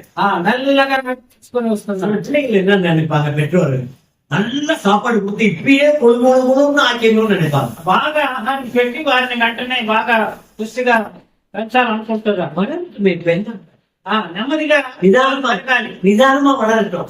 నెమ్మదిగా పెరగాలి. பிள்ளை வளர்க்கறதுல 2 விதம் இருக்கு. బిడ్డలు పెంచే దాంట్లో 2 సంగతులు ఉంది. பிள்ளை வளர்க்கறதுல 2 விதம் இருக்கு. 2 విధానాలుగా, ஒண்ணு ఒకటి வளர விட்டு பாக்குறது, వారిని ఎదిగేటట్లుగా చూడటం. 2 வளர்த்து பாக்குறது. రెండవదిగా వారిని ఎదగనివ్వడం. நல்லது. நீங்க வளர விட்டு பாக்குறது என்ன? వారిని వారే ఎదగనీయడం అంటే பூஸ்ட், போன்விட்டா, ஹார்லிக்ஸ், முட்டை, கறி, மாடு, ஆடு, கொக்கு, குருவி, காடை, கருவாவி எல்லாம் கொடுத்து ஆளு மக்கே கும்முடாயிரும். మాంసము ఇవన్నీ ఆహార పదార్థాలంతా ఇచ్చి బూస్ట్, హార్లిక్స్, బోన్విటా ఇవన్నీ ఇచ్చి పెంచడం అనేది பெரிய ஆயிடுவான். పెద్ద వ్యక్తి అవుతారు. ஆமா, 10வது வருஷமே மீச போச்சு. వెంటనే మీసాలు வாத்தியாரே அடிக்க போயிடுவான். టీచర్ని కొట్టేదని పోతాడు. வளர விட்டு பாக்குறது இல்ல, வளர்த்து பாக்குறது எப்படி தெரியுமா? తెలిసి చూడాలి. தேக்கு மரம் பாத்திருக்கீங்களா? టేక్ చదివి చూసారా? பாத்திருக்கீங்களா? చూసారా? సైడ్ல அப்பப்ப కழிச்சு విட்டுட்டே வருவான். టేక్ చెట్లంతా కూడా బాగా కొమ్మలంతా కూడా నరికి కలుస్తారు. நறுக்கி விட்டுட்டே வருவான். వాటన్నిటిని నరికి அதே உயரமா இருக்கும். పొడవుగా పెరుగుతాయి. கிளையை நறுக்கிறதுனால பருமனா இருக்கும், ஃபேட்டா இருக்கும், ரொம்ப பெருசா இருக்கும். కొమ్మలన్నీ కూడా నరకడాన్ని బట్టి దాని నోతులు వెడల్పుగా వస్తాయి. அப்பதான் அது விலை போகும். అప్పుడే అది బాగా ஒரு கியூபிக் ஃபீட் எவ்வளவுன்னு கேட்டீங்கன்னா விலை அதிகமா சொல்லுவாங்க. ஒரு கன அடி, ஒரு cubic feet. చదరపు అడుగులు ఎంతైనా ఎక్కువ ఖరీదు చెప్తారు. கழிக்கணும், ఎందుకంటే ఆ కొమ్మలంతా నరకాలి. நறுக்கணும். నరికినా பிள்ளைகளையும் அப்படிதான் வளர்க்கணும். పిల్లలను కూడా అలా పెంచాలి. யோசிச்சு பாருங்க. దాన్ని ఆలోచించే இவன் சொல்லுகிறான், ఇతను చెప్తున్నాడు, மெதுவாய் நடத்தி கொண்டு வரேன். నేను మెల్లగా నడిపించుకొని వచ్చాను. இப்படிதான் யாக்கோபு சொன்னார். ఇలా యాకోబు చెప్పాడు. இன்னொரு இடத்துக்கு நான் போக விரும்புகிறேன். ఇంకొక స్థానానికి నేను వెళ్ళాను. அதுவும் மேய்க்கிற வேலைதான். అక్కడ కూడా మేకే சபையில எப்படி ஜனங்களை மேய்க்க வேண்டும், సంఘములో ఎలా విశ్వాసాలు నడిపించాలి. 1 நாளாகமம் దినవృత్తాంతాల గ్రంథం 4வது அதிகாரம் 4వ అధ్యాయం 24வது வசனம் படிங்க. 4:24. 4:24. సిమ్యోను కుమారుడు నెమూయేలు, యానీను, జరహు, సావులు. அதுக்கப்புறம் அப்படியே படிச்சுட்டே வாங்க. உங்களுக்கு ஒரு ஐடியா கிடைக்கும் இவங்கெல்லாம் யாருன்னா சிமியோன் வம்சம். వీరందరూ కూడా అట్లే చదువుకుంటూ పోతే వీరందరూ సిమియోను వంశస్థులు అన్న విషయం తెలుస్తారు. நல்லா கவனிச்சிங்களா? బాగా గమనించారు. சிமியோன் வம்சம் என்ன வேலை? సిమియోను వంశస్థులకు ஆடுமாடு மேய்க்கிற வேலைதான். ఈ గొర్రెను కాసే పని. எப்படி மேய்ச்சாங்க? ఎలా మేటాలు மேய்ச்சதுக்கு அவங்க என்ன செஞ்சாங்க? మేటకు వారు ఏం చేస్తుంటే ஊழியக்காரங்க செய்யும், అది సేవకులు చేయాలి, சபை பொறுப்புள்ள மூப்பர்கள் செய்யும், సంఘ పెద్దలు చేయాలి, உதவிக்காரர்கள் செய்யும். సహాయం చేయాలి. என்ன செஞ்சாங்க? ఏం చేశారు? இதுலயும் ஒரு 6 பாயிண்ட் இருக்கு. ఇందులో కూడా ఆ సేవకులు படிங்க. 39-40. 39-40 వచనాలు. 4వ அதிகாரம் 4వ అధ్యాయం 39-40. 39-40 படிக்கலாமா? చదువుతామా? వీరు తమ మందల కొరకు మేత వెతుకుటకై ఎగోరునకు కొలిపేరనున్న వల్లపు స్థలమునకు పోయి మంచి బలకరమైన మేతయు నెమ్మదియు శుభము గల విశాల దేశమును నెలకొనేది. పూర్వమందుకు హాము యొక్క వంశం వారు అక్కడ కాపురం ఉండేది. ரொம்ப அருமையான வசனங்கள். ఇది చాలా మంచి. எத்தனை பேர் படிச்சிருக்கீங்க நாளாகமம்? దినవృత్తాంతాలు ఎంతమంది చదివి ఉన్నారు? 2 புஸ்தகத்தை படிக்கிறதுக்கு ரொம்ப கஷ்டப்படுவாங்க. 2 పుస్తకాలు చదివేదానికి కష్టపడాలి. பழைய ஏற்பாடு. పాత నిబంధన. ஒண்ணு என்ன ஆகும்? మొదటి సంఖ్యాకాండం. n பிளஸ் ஆகமம் என்ன ஆகும்? நம்பர்ஸ். దినవృత్తం ఇది సంఖ్యాకాండం. இரண்டாவது இந்த நாளாகம புஸ்தகம் படிக்கிறதுக்கு யோசிப்பாங்க. రెండవదిగా ఈ దినవృత్తాంతాల గ్రంథాన్ని அந்த நாளாகமத்தை 2ஆ பிரிச்சா 4 பிளஸ் ஆகமம் டே புக்னு பேரு. டெய்லி எழுதுறது தினசரி சிட்டை. ప్రతి దినము జరిగే వృత్తాంతం దిన వృత్తాంతం. இதுல சொல்லப்பட்டிருக்கு பாருங்க. ఇందులో చెప్పబడింది చూడండి. என்ன சொல்லப்பட்டிருக்கு? ఏం చెప్పబడింది? பேப்பர்கள் எப்படி இருப்பாங்க, కాపర్లు ఎలా ఉంటారు, எப்படி இருந்தாங்க, ఎలా ఉన్నారు, யாரு அவங்க? ఎవరు వాళ్ళు? சிமியோன் குமார். సిమియోన్ కుమారుడు. 12 యాకోబు పిల్లల ஒரு பிள்ளை சிமியோன். యాకోబు కుమారులు 12 మందిలో ఒక కుమారుడు సిమియోన్. அப்பா எப்படி நடத்திட்டு வந்தாரு? తండ్రి ఎలా నడిపించాడు? யாரு அந்த அப்பா? யாக்கோபு. యాకోబు ఎలా నడిపించాడు? இப்ப சிமியோனுடைய வம்சம், ఇది సిమియోన్ యొక్క వంశం. யாக்கோபுடைய பேர பிள்ளைகள். యాకోబు యొక్క మనవడు. இவங்க எப்படி ஆரம்பிக்கிறாங்க? వీళ్ళు ఎలా ఆరంభిస్తున్నారు? சபையை எப்படி ஆத்மாக்களை நடத்த வேண்டும், సంఘములోని ఆత్మలను ఎలా నడిపించాలి, how to lead the people of God. ఎలా వారిని దేవుని పిల్లలను నడిపించాలి. சகோதரிகள் கவனிக்கிறீங்களா? సహోదరులు గమనిస్తున్నారు. சகோதரிகள் கவனிக்கிறீங்களா? సహోదరులు గమనిస్తున్నారు. 6 பாயிண்ட் சொல்லி முடிச்சு. పాయింట్ చెప్పి ముగిస్తాను. நம்பர் 1 మొట్టమొదటి என்ன படிக்கிறோம்? ఏం చదవాలి? 39వ వచనం. 39వ వచనం. தங்கள் ஆளுகளுக்கு மேய்ச்சலை தேடும்படிக்கு. తమ మంద కొరకు మేత వెదకుటకై தேடுறாங்க. వెతుకుతున్నారు. எங்க பச்சை இலை இருக்கும், ఎక్కడ పచ్చికగా ఉంది, எங்க ஆடு சாப்பிடுறது அந்த தீனி கிடைக்கும், ఎక్కడ వాటిని మెడక దొరుకుతుంది, தேட வேண்டும். వెతకాలి. ஊழியர்கள், సరుకులు, மூப்பர்கள், పెద్దలు, உதவிக்காரர்கள், సహాయకులు, విశ్వాసిகள், విశ్వాసులు, ஊழியருடைய மனைவிகள் సేవకుని భార్య வசனத்தை தேடி கண்டுபிடித்து ஆத்மாக்களுக்கு தர வேண்டும். వాక్యాన్ని వెతకి ఆత్మలకు పంచాలి. தேடணும். వెతకాలి. தேடாம கிடைக்குமா? వెతకు కూడా దొరుకుతుందా? ஆண்டவரே சொன்னார்ல, దేవుడు చెప్పాడు కదా, தட்டுங்கள் తట్టుని திறக்கப்படும், తెరవబడును, தேடுங்கள் వెతకండి, தேடு, వెతకుడి, கண்டடைவீர்கள், మీరు కనుగొని கேளு, అడుగుడి, நான் கொடுக்கிறேன். మీకు ఇవ్వబడును. தேட வேண்டும். మీరు వెతకాలి. இன்னைக்கு வசனத்தை தேடி படிக்கிற ஆளுலாம் எங்க? వాక్యాన్ని వెతికేవారు లేరు. ரெடிமேட் சாம்பார் புளியில சாம்பார் வைக்கிற சகோதரிகள் தான் நிறைய ஆயிட்டாங்க. రెడీమేడ్ సాంబార్ తీసుకునే సహోదరులు ఉన్నారు. சாம்பார் பொடியில சாம்பார் வைக்கிறது. సాంబార్ పొడినంత సాంబార్ పెట్టేది. நாமளா செஞ்சா அது நல்லா ருசியா இருக்கு. మనమే చేస్తే రుచికరంగా ఉంటుంది. இப்பெல்லாம் பெரிய பெரிய கம்பெனி வந்துட்டாங்க. ఇప్పుడు పెద్ద కంపెనీలు వచ్చేసింది. சாம்பார் பொடி இருக்கா, సాంబార్ పొడి ఉందా, பிரியாணி மசாலா பொடி இருக்கா, బిర్యానీకి మసాలా పొడి, மஞ்சள் பொடி இருக்கா, పసుపు పొడి ఉందా, எல்லா பொடி என்னென்ன பொடி இருக்கு, ఎన్న ఏ పొడులు ఉందా, எல்லா பொடியிலையும் 50 கிராம் అన్ని పొడులు 50 గ్రాములు ఇవ్వండి. எல்லாம் இவங்க போடுவாங்க. అన్ని తెచ్చి పెడతారు. தயாரிச்சது யாரு? దాన్ని తయారు చేసింది யாரோ ஒருத்தர். ఎవరో ఒకరు. பாக்கெட்டை பிரிக்கிறது, పాకెట్ சட்டியில கொட்டுறது, పాత్రలో వేసేది, அப்படி தாளிக்கிறது, తాళించేసేది, அது தொட்டு அப்படி நக்கி பாக்குறது, దాన్ని నాకి చూసేది, புருஷனுக்கு கொடுப்ப வர்றவங்களுக்கு వెంటనే భర్తకు పిల్లలకు. யாரு யார் செஞ்சது இத? ఎవరు చేశారు? அந்த காலத்துல எப்படி இருந்துச்சு? ఆ కాలంలో ఎలా ఉంది? மல்லி எடுத்துக்குவாங்க, ఆ, மல்லி தனிப்பொடி, தனியா கொத்தமல்லி எடுத்துக்குவாங்க, కొత్తమల్లి, கொஞ்சம் மிளகு வைப்பாங்க, கொஞ்சம் ஜீரகம் வைப்பாங்க, மஞ்சள் மஞ்சள் தூள் கிடையாது, வெறும் மஞ்சள் எடுத்து நசுக்கி அரைப்பாங்க, పసుపులు తీసి పొడి చేసుకుంటారు. தேங்காய் கீத்து போடுவாங்க, కొబ్బరి எல்லாம் வச்சு கட்டியில அரைப்பாங்க. అవన్నీ కూడా వేసి నూరి. எங்க அம்மாவுக்கு முதல் பிள்ளை நான் தான்.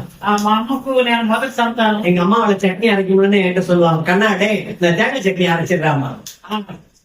నా తల్లి చెప్పేది ఈ కొబ్బరి చట్నీ నూరి ఇవ్వమని. சூப்பரா அரைப்பாங்க. చాలా చక్కగా இன்னைக்கு எங்க வீட்டுல தேங்காய் சட்னி நான் அரைச்ச சட்னி தான் ஸ்பெஷலா இருக்கும். ఈ రోజు కూడా కొబ్బరి చట్నీ ரெண்டு சின்ன வெங்காயம் வைக்க ருசியா இருக்கும். చిన్న ఉల్లిపాయలు, சின்ன உள்ளி கொஞ்சம் வைங்க, చిన్న ఉల్లిపాయ ருசியா இருக்கும். చాలా రుచికరంగా. இப்ப அப்படி கிடையாது, ఇప్పుడు అట్లా కాదు, எல்லாம் ரெடிமேடு. అన్ని రెడీమేడ్. சாப்பாடு ரெடிமேடு, భోజనము రెడీమేడ్, சப்பாத்தி ரெடிமேடு இருந்துச்சு, ఇది కూడా రెడీమేడ్. கலந்து போட்டு அப்படி எடுத்தா போதும். రాయి మీద వేసి மண்ணு సహోదరులకు పని చేసే அதனாலயே உடம்பு வீணா போகுது, அதனாலயே சரீரம் வீக் ஆகுதுன்னா உங்க சரீரம் சொல்ல மனித శరీరం కాదు కానీ ఆ భార్య శరీరం కూడా அதே மாதிரிதான் பைபிள் படிக்கும். అదే విధంగా బయటికి చదువుకున్నాం. தேதி கண்டுபிடிக்கல, దీని వెనక్కి நேரா கூகுள் போறாங்க, நெட்ல அடிக்கிறாங்க, நித்திய ஜீவன், నిత్య జీవన eternal life. eternal life. அவன் ஆவியானவர் சொல்லி வெளிப்படுத்துற வரைக்கும் ரெடிமேடா வச்சிருப்பான், ఆది కాండం నుంచి ప్రకటన గ్రంథం వరకు రెడీమేడ్ గా அப்படியே கொடுத்துருவான். అలాగే ఇస్తారు. அதெல்லாம் இவங்க சாப்பிட்டு అది దాన్ని తిని சபையில வந்து வாமிட் பண்ணிட்டு போயிடும். సరుకుల్లో వచ్చి వాళ్ళు చేసేవారు. நான் சொல்றது புரியுதா? నేను చెప్పేది ఒక అర్థమవుతుంది. நான் அப்படி செய்யணும். నేను అలా చేసేవాడు. ராத்திரி 1 மணிக்கு கூப்பிட்டு கேட்டா அதுக்கு விளக்கம் சொல்லு. 1 గంట రాత్రికి నన్ను పిలిస్తే కూడా இதோட ஜோடி வசனம் எங்க இருக்குன்னு சொல்லுவேன். దీనికి సంబంధించిన நீ தேடி கண்டுபிடி, నువ్వు వెనక్కి దాన్ని కనుగొను. மேய்ச்சலுக்கு தேடு. మేత కోసం వెతుకుడి. சிமியோன் குமாரர்கள் సిమియోను కుమార్ எங்கே என்று தேடியார்கள். వారు మందల మేత వెతుకుడికై పోయారు. வசனத்தை தேடுங்க. వాక్యాన్ని சகோதரி సహోదరి பைபிள படி, బైబిల్ చదివి தேடு, వెతుకు. தேடு. వెతుకు. உன் பிள்ளைகளுக்கு சொல்லிக் கொடு, మీ బిడ్డలకు చెప్పు. சபையின் பிள்ளைகளுக்கு சொல்லிக் கொடு. సంఘంలో ఉన్న బిడ్డలకు நீ చెప్పు. பிரசங்கியார் கூட தேடி கண்டுபிடிக்கிற பிரசங்கியார கண்டுபிடிக்கிட்டு. ప్రసంగికులు కూడా దాన్ని వెనకే ప్రసంగికులు కనబడలేదు. ஒரு ஊர்ல ஒரு பிரசங்கியா இருந்தார். ఆ ఊరిలో ఒక ప్రసంగి அவருக்கு பேரு மாமி காய்ச்சல்ல கடந்து சுகமானது மட்டும் பிடிக்கும். పేదల యొక్క అత్త జ్వరంతో పడి ఉంది, స్వస్థపరచబడింది. அந்த விசுவாசிகள் எல்லாம் கூட்டிட்டு கிராம ஊழியத்துக்கு போறாரு. విశ్వాసాలు తీసుకొని పోయి గ్రామ పరిచయకి వెళ్తారు. ஒரு கிராமத்துல ஒரு மரத்தடியில நிக்கிறாரு, ఒక గ్రామంలో ఒక చెట్టు కింద నిలబడి கை தட்டி பாட்டு பாடுறாரு. చేతులు తట్టి పాట. பேரு மாமி குணமானால் పేదల అత్త స్వస్థపరచబడి, கர்த்தர் வல்லவர், దేవుడు గొప్పవాడు, கர்த்தர் வல்லவர். దేవుడు సర్వశక్తి కలిగిన వాడు. பிரசங்கம் முடிஞ்சு ప్రసంగం ముగిసి அடுத்த ஊருக்கு போறாரு, మరొక జ్ఞానం அங்க கை தட்டி பாட்டு பாடுறாரு. అక్కడ కూడా చేతులు తట్టి பேரு மாமி காய்ச்சல்ல கிடந்தால் పేదల అత్త இயேசு சுகமாக்கினார். యేసు స్వస్థపరచాడు. கர்த்தர் வல்லவர், దేవుడు கர்த்தர் வல்லவர். దేవుడు శక్తి కలిగిన వాడు. அப்படியே சொல்லிட்டே கிராமமா போறாரு. ఇలాగే చెప్తూ గ్రామానికి ஒரு వెళ్తారు. 5 கிராமம் போயாச்சு. 5 గ్రామాలకు వెళ్ళాం. 4வது கிராமம் உள்ள போறாங்க. గ్రామానికి లోపల ప్రవేశం. இங்க ஏதோ கொட்டு சத்தம் கேக்குது, అక్కడ ఒక శబ్దం దొరుకుతుంది. கொட்டு சத்தம் கேக்குது. అక్కడ ఒక మేళం శబ్దం. உடனே கேக்குறாங்க. అక్కడ సేవకుడు అడుగుతాడు. தன்னோடு கூட அந்த விசுவாசிகிட்ட கேக்குறாரு, విశ్వాసంతో అడుగుతున్నాడు, என்ன சத்தம், అక్కడ ఏం శబ్దం, என்ன சத்தம். అక్కడ ఏం శబ్దం. அவங்க சொல்றாங்க, వాళ్ళు చెప్తున్నారు, ஒருவேளை பேரு மாமி செத்து போயிருப்பாங்களோ. పేతురు యొక్క అత్త చనిపోయిందేమో. என்ன கொஞ்சம் சிரிச்சீங்க நீங்க? அதை தவிர அந்த ஊழியக்காரருக்கு ஒண்ணும் தெரியாது. అది తప్ప వేరే ఏమి அப்ப తెలియదు. விசுவாசிகளுடைய நோக்கம் என்னவா இருக்கு? విశ్వాసుల యొక్క వారి దృష్టి ఏమైంది? பேரு மாமி பேதர் மாமி, பேதர் மாமி, செத்து போன பேதர் மாமி. చనిపోయిన పేతురు అత్త. அப்படின்னா என்ன அர்த்தம்? అలాంటి ஒரு ஊழியக்காரன் தேடி கண்டுபிடிக்க வேண்டும். సేవకులు వెనక్కి కనిపెట్టాలి. சகோதரிகள் தேடி கண்டுபிடி. సహోదరులు వెనక్కి కనిపెట్టండి. என்னுடைய பைபிள் டிக்ஷனரி யார் தெரியுமா? నా బైబిల్ డిక్షనరీ ఎవరు తెలుసా? எனக்கு பைபிள் டிக்ஷனரி யார் தெரியுமா? నాకు బైబిల్ డిక్షనరీ ఎవరు తెలుసా? என் மனைவி தான் பைபிள் டிக்ஷனரி. నా భార్య బైబిల్ డిక్షనరీ. ரோமருக்கு நிருபத்திலிருந்து யூதா நிருபம் வரைக்கும் மனப்பாடமா படிச்சு வச்சிருக்காங்க. எப்ப கேட்டாலும் என் டவுட்டுக்கு உடனே பதில் சொல்லுவாங்க. రోమా పత్రిక నుంచి యూదా పత్రిక వరకు కంఠస్థంగా చూడకుండా ఆమె కంఠస్థం చేసింది. ఎక్కడ ఎప్పుడు అడిగినా ఆమె చెప్పగలదు. சில சமயம் எனக்கு வசனம் தெரியும், எங்க இருக்குன்னு இருப்பிடம் தெரியாது. నాకు వాక్యం తెలుసు కానీ ఎక్కడ ఉంది అనేది గబాని చెప్పలేను. நான் அங்கிருந்து போன் பண்ணுவேன். అక్కడి నుంచి నేను ఫోన్ చేసేవాడిని. மனைவி பேரு நேசம். పేరు నేసం. நேசம் மார்கரெட். నేసం మార్గరెట్. நான் கூப்பிடுவேன், நேசம் இந்த வசனம் நான் எங்க இருக்குன்னு கொஞ்சம் சொல்ல, பார்த்துதான் சொல்லேன்பாங்க. என் போன் முடிச்சு சொல்லிடுவாங்க எங்க இருக்கு. అవసరమైనప్పుడు ఆ వారి గారికి నేసం గారికి ఫోన్ చేస్తే ఎక్కడ ఉంది ఈ వాక్యం అంటే నేను ఫోన్ పెట్టే లోపలనే పలానా చోట ఉంది అని చెప్పేవాడు. நான் அவ்வளவு சிறப்பா இருக்கேன்னா காரணம் என்ன தெரியுமா? பின்னாடி மறைஞ்சிருக்கிறேன் என்னுடைய மனைவி. నేను ఇలా వాక్యం వాడుకుంటున్నానంటే వెనక ఉన్నటువంటి సంగతి ఏమంటే నా భార్య. சகோதரிகளே, ఆ సహోదరుల கணவன்மாருக்கு உதவியாயிரு. మీ భర్తలకు మీరు సహాయకులుగా ఉండండి. தேடி கண்டுபிடிக்கும். మీరు వ్యాధికి కనిపెట్టండి. தேடி கண்டுபிடிக்கும். వ్యాధికి కనిపెట్టండి. రెండవదిగా பள்ளத்தாக்கின் கீழ்ப்புறம் மட்டும் போனார்கள். పల్లపు స్థలమునకు పోయి. பள்ளத்தாக்குனா என்ன? పల్లపు స్థలం అంటే வேலி, ஆங்கிலத்துல வேலின்னு சொல்றோம். ఇంగ్లీష్ లో అంటారు. இது சமவெளி. ఇలా సమాంతరమైనటువంటి மேல ஹில்ஸ், పైన కొండలు. பள்ளத்தாக்குனா கீழே. పల్లపు స్థలం கீழே போகணும். పొలిమేరలు. எது வரைக்கும் போனாங்க? எது வரைக்கும் போனாங்க? ఎక్కడ వరకు పోయారు? கீழே போனாங்க. చాలా స్థలం వరకు. ஏன்? ఎందుకు పోయారు? நேச்சருக்கு வேணும், మేత కావాలి. மழை பெய்யணும். கீழே போனாங்க. పల్లపు స్థలానికి పోయారు. என் பாஷையில சொல்லட்டுமா? నా భాషలో చెప్పారు. இறங்கி போனேன். కింద దిగిపోయారు. இறங்கி போகுது. దిగిపోయారు. Go down. దిగిపోయారు. கீழே కింద இன்னும் கீழே போ. ఇంకా కిందకి. கத்தர் ஆசீர்வதிப்பார். దేవుడు నేను அது ஒரு நேச்சர் இருக்கும். అక్కడ బలమైన நீ நல்லா இருக்கணும்னா உன் ஆளு நல்லா இருக்கணும். నువ్వు బాగుండాలంటే నీ వైపు బాగుండాలి. இறங்கி போ. కింద நம்பர் ஒன் మొట్టమొదటి தேடி கண்டுபிடி. వెనక్కి కనిపెట్టు. நம்பர் 2 రెండవది இறங்கி போ. దిగిపో. நம்பர் 3 మూడవది நல்ல செழிப்பான மேய்ச்சல். బలమైన మేత. ப்ராஸ்பரிட்டி, செழிப்பு. బలమైన మేత. நல்ல புல்லு நல்லா வளர்ந்துருக்கு வைங்களேன். బాగా పచ్చిగా పరిస్థితి అనుకోండి. உங்க ஆடு கூட்டிட்டு போய் எங்க விட்டீங்கன்னு வைங்க. గొర్రెలను అక్కడ తీసుకొని எப்படி పోయి சாப்பிடும்? ఎలా తింటుంది? எப்படி சாப்பிடும்? ఎలా తింటుంది? அதுக்கு வாய் இருந்தா எஜமானுக்கு என்ன சொல்லும்? దానికి నోరు ఉంటే యజమానికి ఏం చెప్తుంది? கொஞ்சம் பேசுறீங்களா? ஆட்டுக்கு வாய் இல்லா, தன்னுடைய எஜமான் புல்லு காமிச்ச எஜமானுக்கு, செழிப்பான இடத்தை காமிச்ச எஜமானுக்கு என்ன சொல்லும்? బలమైన హస్తం చూపించినటువంటి యజమానికి ఏం చెప్తుంది గొర్రె? தேங்க்யூ. வேற நன்றி. 2 ஒண்ணுதான். அடுத்தது வேற. அது மனசுல மகிழ்ச்சி இருக்குமா, துக்கம் இருக்குமா? దాని సుఖంలో సంతోషం ఉంటుందా, దుఃఖం ఉంటుందా? அருமையான ஊழியர்களே, மூப்பர்களே, உதவிக்காரர்களே, உங்களுடைய செயல் விசுவாசியுடைய இருதயத்திலே மகிழ்ச்சியை உருவாக்கும். ప్రియమైనటువంటి సేవకులారా, పెద్దలారా, సహాయకులారా, మీ విశ్వాసుల హృదయాల్లో సంతోషం ఉండాలి. போன வாரம் எங்க பெரம்பலூர்ல ஒரு பைபிள் ஸ்டடி நடந்துச்சு. గతవారం పెరంగూరులో సంఘంలో బైబిల్ స్టడీ. மதுரையில இருந்து சில தங்கச்சிமார்கள் வந்திருந்தார். మధురై నుంచి కొంతమంది చెల్లెళ్ళు వచ్చారు. பைபிள் ஸ்டடி எல்லாம் முடிஞ்சு ஒரு பாப்பா இருந்தார். బైబిల్ స్టడీ ముగిసిన తర్వాత ఒక పాప వచ్చింది. அங்கிள், అంకుల్, இந்த மாதிரி நான் கேட்டதே இல்ல.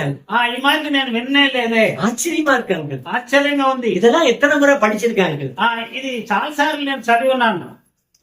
இது வரைக்கும் தெரிஞ்சதே இல்ல. ఇంతవరకు నాకు తెలియదే. இன்னைக்கு புதுசா கத்துக்கிட்டாரு. ఇది ఈ రోజు నేను కొత్తగా. I am very happy uncle. నేను చాలా సంతోషంగా ఉన్నాను.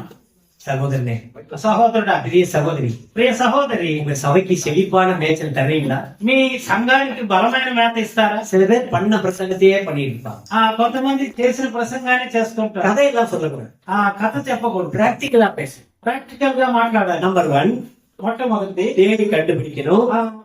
ఎదగాలి, கீழ்ப்புற மட்டும் இறங்கி போகணும். కింది భాగం వరకు దిగి వెళ్ళాలి, நல்ல செழிப்பை காமிக்கணும். మంచి బలమైన வசனத்திலிருந்து காமிக்க போகணும். వాక్యం నుండి చూపించాలి, பைபிள் வசனத்தை எடுத்துக்கணும். దేవుని వాక్యాన్ని చూపించాలి. 4வது, నాలుగవది அமெரிக்கையான மேய்ச்சல். నెమ్మది కలిగినటువంటి సుఖము కలిగినటువంటి அது என்ன அமெரிக்கையான மேய்ச்சல்? అదేంటి నెమ్మది సుఖము కలిగిన ஏற்கனவே சொன்ன பாத்தீங்களா? ముందుగానే చెప్పాను చూసారా, பரபரப்பான ஆரவாரம் உள்ள மேய்ச்சல் இல்ல.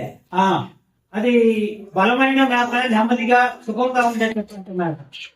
பரபரப்பான, அதாவது haste makes waste. பதஷ்டமான மேய்ச்சல் அல்ல. பரபரப்பான ஆரவாரமான பதஷ்டப்படுற மேய்ச்சல் அல்ல.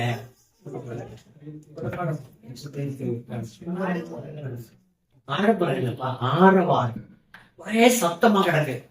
ஏதோ இறைச்சல் அல்லது யுத்தம் நடக்குது. அங்க இருங்க, ஒரு யுத்தம் நடக்குது. குதிரையினுடைய சத்தம்லாம் கேட்குது. அங்க ஆட்டை எடுத்துட்டு போய் புல்லு திங்க விட்டீங்கன்னா, தண்ணி குடிக்க விட்டீங்கன்னா குடிக்குமா? குடிக்காது. ஏன்? ஆரவாரம், அது பயங்கர சத்தம், டிஸ்டர்பன்ஸ். ప్రదేశం కాదు. எப்படி அமைதியா இருக்கும். నెమ్మది కలిగినటువంటి స్థలం, నెమ్మది కలిగినటువంటి స్థలం. சில சமயம் ஆடு மாடு மேயிற சமயத்தை பாருங்களேன், அது சூழ்நிலையை கவனிச்சுட்டே இருக்கும். அமைதியா இருக்கா, வாட்டுக்கு மாடு மேய்ச்சிட்டே இருக்கும். నెమ్మది కలిగినటువంటి స్థలంలో నెమ్మదిగా అది మేత మేస్తారు. பிரசங்கியார் ప్రసంగికుడు தன்னுடைய மந்தைக்கு తన మందకు அமைதியான நிலையை சொல்லி கொடுக்க வேண்டும். నెమ్మదిగా చెప్పించాలి. ஒரு சர்க்கஸ் கொட்டாய்க்கு பக்கத்துல நீங்க ஒரு மீட்டிங் நடத்துனீங்கன்னா எப்படி இருக்கும்? సర్కస్ ప్రదేశంలో మనం మీటింగ్ பிரதேசம் இல்ல, சர்க்கஸ் டென்ட் போட்டிருக்கான், அதுக்கு பக்கத்துல நீங்க ஒரு பிரேயர் நடத்துறீங்க. సర్కస్ టెంట్ పక్కన మనం ప్రార్థన జరిపిస్తే ఎలా ఉంటుంది? எப்படி இருக்கும்? ఎలా ఉంటుంది? யோசிச்சு பாருங்க. ఆలోచన చేయండి. ஒண்ணு இல்ல, ஒரு குடும்பத்துல எல்லாம் கிரிக்கெட் மேட்ச் பாத்துட்டு இருக்காங்க, ஒரே சத்தம். அங்க போய் எல்லாம் பிரேயர் பண்ணலாம், முட்டி போடுங்கன்னா போடுவான் அவன்.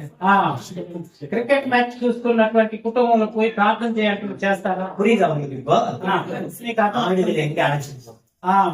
ఎవరైనా ఎక్కడికి తీసుకెళ్ళాలి? నెమ్మది కలిగిన స్థలంలో, விசுவாசிகளுக்கு காம சொல்லிருக்கு. విశ్వాసులకి నెమ్మది కలిగిన స్థలంలో చెప్పించాలి. அமெரிக்கையான மேய்ச்சல், నెమ్మది కలిగినటువంటి அடுத்த சுகமுள்ள மேய்ச்சல். తర్వాత సుఖము గల విశాల பசு புல் சாப்பிட்டுச்சுன்னா ஆடு மாடு கொழு கொழுந்து. ఈ పచ్చిక గల మేతను తీసుకుని వస్తే బలంగా ఉంటుంది. ஏதாவது ஒரு பாய்ஸ்னஸ் லீஃப் சாப்பிட்டுருச்சு, விஷமுள்ள ఏదైనా విషము కలిగినటువంటి, உங்களுக்கு தெரியும் முள்ளு விஷமுள்ள இலைன்னு தெரியும், அது ஆட்டுக்கு கொடுப்பீங்களா? మీకు తెలుసు అది విషం కలిగినటువంటి ఆకులని, అది పశువులకి లేక గొర్రెలకి మీరు ఇస్తారా? கொடுக்க மாட்டீங்க. ఇవ్వరు. ఎందుకు? అది పాయిజన్. సుఖంగా ఉంటేనే ఇస్తారు. கடைசியா చివరిగా விஸ்தாரமான மேய்ச்சல். విశాలమైన దేశం. 100 ஆடு இருக்கு. నా దగ్గర 100 சின்ன இடத்துல ఉంది, சின்ன இடத்துல மேய விட. తక్కువ స్థలంలో నేను దాన్ని మేతకు அது மேய்மா? అది மேய்மா? மேயும். ஆனா திருப்தி இருக்காது. అక్కడ అది ఆహారం తీసుకుంటుంది కానీ వృద్ధి చెందలేదు. ஆவிக்குரிய திருப்தி உண்டாகும்படி அவர்களுக்கு ஆகாரம் கொடுக்க வேண்டும். ఆత్మ సంబంధమైన తృప్తినిచ్చేటటువంటి ఆహారాన్ని ஆவிக்குரிய நிலையில ఆత్మ సంబంధమైనటువంటి திருப்தி அடையும்படி తృప్తి పరచబడే రీతిగా ஆகாரம் கொடுக்க வேண்டும். ఆహారం ఇవ్వాలి. ஒரே ஒரு உதாரணத்தை சொல்லி முடியும். ఒక ఉదాహరణ చెప్పి నేను ముగిస్తాను. ஒரு சபையில ఒక సంఘంలో செய்தியெல்லாம் முடிஞ்சுதான் காணிக்கப்படுவாங்க. వర్తమానం అయిన తర్వాతనే కానుక ఇస్తారు. மெசேஜ் முடிஞ்சுதான் காணிக்க. ஒரு அம்மா தன்னுடைய மகன்கிட்ட சர்ச்சுக்கு போகும்போது 50 ரூபாய் நோட்டு ஒண்ணு கொடுத்தது. ఒక తల్లి తన కుమారునికి 50 రూపాయల నోటుని ఇచ్చింది. அப்ப மெசேஜ் எல்லாம் முடிஞ்சிருச்சு, పరిచయం ముగిసింది. இந்த அம்மா தன் மகனுக்கு கூப்பிடுது. ఈ తల్లి కుమారుని పిలుస్తుంది, இங்க வா, నా దగ్గరికి రమ్మని. காலையில உனக்கு எவ்வளவு கொடுத்தேன்? ఉదయం నేను ఎంత డబ్బులు ఇచ్చాను? Mummy 50 rupees. నా దగ్గర 50 రూపాయలు ఇచ్చాను. அதை கொடு. 50 రూపాయలు నాకు அதை வாங்கிட்டு దాన్ని తీసి 2 rupees திருப்பி கொடுத்து 10 రూపాయల నోట్ని ఇస్తా ఉంది. இதை காணிக்கையில போடு. దీన్ని చందాగా వెయ్యి. மகனுக்கு ஒண்ணும் புரியல, కుమారునికి అర్థం కాలేదు, ஒண்ணும் புரியல. ఏమి అర్థం కాలేదు. அவன் சரின்னு வாங்கிட்டான், 10 rupees காணிக்கையில போட்டான். తీసుకున్నాడు, చందా వేసేసాడు. வரும்போது மம்மி கிட்ட கேட்கிறான், వచ్చేటప్పుడు తల్లిని అడుగుతున్నాడు. ஆமே తల్లి 50 rupees என்கிட்ட கொடுத்தேன். 50 రూపాయలు నాకు ఇచ్చావు. அப்போ மெசேஜ் எல்லாம் முடிஞ்சோன்னா அதை வாங்கிட்டு தெரியல கொடுக்குறீங்க மம்மி. మెసేజ్ ముగిసిన తర్వాత దాన్ని తీసుకొని అందులో 10 రూపాయలు ఇస్తున్నారు. ஏன் மம்மி காணிக்கையை குறைச்சிட்டேன்? ఎందుకు మమ్మీ కానుకను తగ్గించినావు? ஆமா ஆமா இன்னைக்கு பிரசங்கம் பண்ண பிரசங்கத்துக்கு இது போதும் போ. ఈ రోజు చేసిన ప్రసంగానికి ఇంత మాత్రం చాలు అనుకున్నాం. புரிஞ்சுதா? అర్థమైందా? ஜாக்கிரதை. జాగ్రత్త. ஊழியர்கள், సేవకులు, மூப்பர்கள், పెద్దలు, உதவிக்காரர்கள், సహాయకులు, பொறுப்புள்ளவர்கள் బాధ్యత కలిగిన వారు, மந்தைக்கு வேண்டிய எல்லா ஆகாரத்தையும் தாராளமாய் கொடுத்தார். మనకు కావాల్సిన అన్ని ఆహారాలు దయచేయాలి. ஆண்டவர் இயேசு கிறிஸ்து நமக்கு ஆகாரம் கொடுத்திருக்கிறார். యేసుక్రీస్తు వారు మనకు ఆహారం ఇచ్చినాడు. தன்னுடைய சரீரத்தையும் கொடுத்தார். తన శరీరాన్ని ఇచ్చాడు. அவருடைய திருவசனத்தை கொடுத்தார். ఆయన యొక్క వాక్యాన్ని ఇచ్చాడు. நாம் సభைకి என்ன கொடுக்கிறோம்? మనం సంఘానికి ఏం ఇస్తున్నాం? சபை சோர்ந்து போக விடக்கூடாது. సంఘం సోలిపోకు. மங்கி எரிகிற விளக்காய் இருக்க கூடாது. మకమకలాడే వత్తిగా ఉండకూడదు. கொஞ்சம் ஆவியானவரை கொண்டு அதுல எண்ணெய் ஊத்து. అందులో కొంత నూనెను, ஒரு வெங்காய் ஊத்து. ఒలివ నూనెను పోయి திரிஞ்ச தூட்டி விடு. ఆ వత్తిని బాగా వెలిగించాలి. நல்லா இருக்கட்டும், బాగా பிரகாசமா இருக்கட்டும். ప్రకాశవంతంగా మండాలి. அது நல்லது. అది మంచిది. ஏன்? ఎందుకు? அதுல வெளிச்சம் இருக்கு. అందులో వెలుగు ఉంది. அந்த வெளிச்சத்தில் அநேக திருப்தி அடைவார்கள். ఆ వెలుగులో అనేక మంది తృప్తిపరచబడతారు. Be a brightness lamp. నేను బాగా பிரகாசிக்கிற விளக்காயிரு. ప్రకాశించే దీపంగా ఉండు. அணைஞ்சு போகிற விளக்காய் இருக்கும். அணைந்து போகிற விளக்காய் இருக்க கூடாது. ఆరిపోయేటటువంటి దీపంగా ఉండకూడదు. பிரகாசிக்கிற விளக்காய். ప్రకాశించే దీపంగా ఉండాలి. நீங்கள் பிரகாசிக்க என்னுடைய வாழ்த்துக்கள். మీరు ప్రకాశించడానికి నేను ఆశిస్తున్నాను. நான் பிரகாசிக்க நீங்க ஜெபம் பண்ணு. నేను ప్రకాశించడానికి మీరు ప్రార్థన చేయండి. நாமெல்லாம் ஞானம் பிரகாசமா இருக்கு. మనమందరూ కూడా జ్ఞాన ప్రకాశంగా ఉంది. ஜெபிப்போம், நிறைவு செய்யும். ప్రార్థన చేసి ముగించుకుంటాం.